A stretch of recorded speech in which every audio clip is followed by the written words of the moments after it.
নমস্কার, স্বাগত আপনাদের ত্রিপুরা নিউজ 8 এর পর্দায়। আমি আপনাদের সাথে আছি পূজা।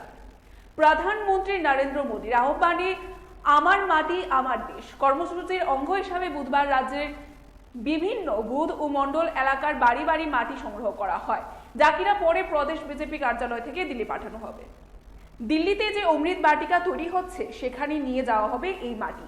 তারই অঙ্গ হিসাবে বুধবার বাধারঘাট এলাকায় মাটি সংগ্রহ করা হয়।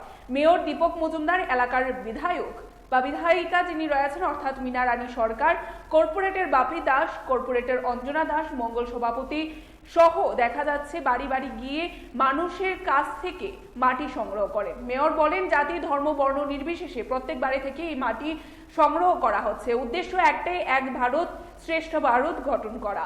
এবং মেয়র বলেন, জাতি ধর্ম নির্বিশেষে প্রত্যেক বাড়ি থেকে মাটি সংগ্রহ করা। প্রধানমন্ত্রীর যে সংকল্প তাকে বাস্তবায়ন করার লক্ষ্যে এই প্রয়াস।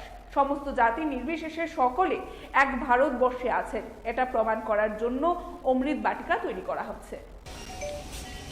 আমাদের ভারতীয় জনতা পার্টির দলীয়ভাবে উদ্যোগ গ্রহণ করা হয়েছে আমার মাটি আমার দেশ যে কর্মসূচি, তারই অঙ্গ হিসাবে আমাদের সারা দেশের সঙ্গে আমাদের সারা রাজ্যে এবং আমাদের সারা শহরে এবং আজকে 14 বাধারঘাট বিধানসভা কেন্দ্র যথেষ্ট উৎসাহ উদ্দীপনার সহিত সমস্ত দেবতুল্য কার্যকর্তাদের নিয়ে আমাদের মাননীয় বিধায়িকা মীনারানী সরকার মহোদয় আছেন, আমাদের MIC মেম্বার আছেন বাপি দাস, আমাদের কর্পোরেটর অঞ্জনা দাস, আমাদের মণ্ডল সভাপতি কেশব দত্ত এবং রাজভরের সমস্ত নেতৃত্ব, সমস্ত কার্যকর্তারা আমরা বাড়ি বাড়ি গিয়ে আমরা প্রত্যেকটি বাড়ির থেকে আমার উদ্দেশ্য হচ্ছে, আমাদের প্রধানমন্ত্রী বলেছেন যে সারা দেশের প্রতিটি বাড়িতে জাতি ধর্ম বর্ণ নির্বিশেষে পবিত্র মাটি সংগ্রহ করে সেগুলি আমাদের দিল্লিতে যাবে, অমৃত বাটিকা তৈরি হবে।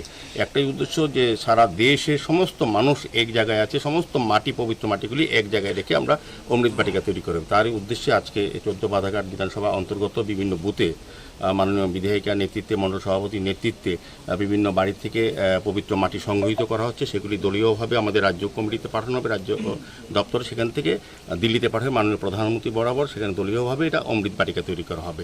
কাজেই সেটাকে সফল করার জন্য আজকে আমরা বেরিয়েছি। সারা রাজ্যের সঙ্গে সারা শহরই কাজ চলছে, বাধারঘাট বিভিন্ন বুথে মাটি সংগ্রহ করা, পবিত্র মাটি প্রত্যেক বাড়িতে, কোনো সম্প্রদায় জাতি বর্ণ দেখা হচ্ছে না, প্রতি বাড়ি থেকে পবিত্র মাটি নেওয়া হচ্ছে। উদ্দেশ্য একটাই, ভারত এক ভারত শ্রেষ্ঠ ভারত করা, সমস্ত জাতি ধর্ম নির্বিশেষে যে আমরা এক ভারতবর্ষে আছি এটাই প্রমাণ করা, অমৃত বাটিকা তৈরি করা।